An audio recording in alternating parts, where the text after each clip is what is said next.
Hi friends, last వీడియోలో అయితే దీంట్లో నేను విత్తనాలు అయితే వేస్తున్నాను కదా ఫ్రెండ్స్. ప్రస్తుతానికి అయితే ఇంకా కామెంట్ సెక్షన్లో ఎవరో పెట్టలేదు. సో వాళ్ళు పెట్టాక అయితే చూద్దామని చెప్పి నేను కట్ చేసినవి అయితే కనుక వేసేస్తున్నాను అందులో. అవి ఎప్పటికప్పుడు చాలా టైం పడుతుంది. అవి ఇంకా ఎండిపోయి విత్తనం రావడానికి. సో ఇంకోండి ఫ్రెండ్స్, ఇవి అయితే కనుక జస్ట్ అలా పాడేసుకుంటే సరిపోద్ది. అవి అయితే ఎండిపోయి వచ్చేస్తాయి.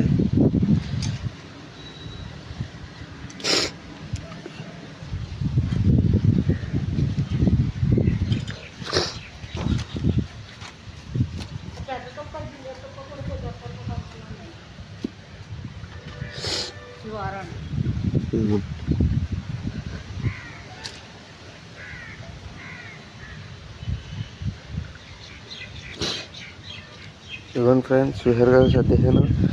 ఏదో వర్షాలకు ఎండిపోయి గట్రా తయారవుతాయి కదా ఫ్రెండ్స్. మరిన్ని వీడియోస్ కోసం అయితే మా పేజ్ని అయితే ఫాలో చేయండి. Thank you.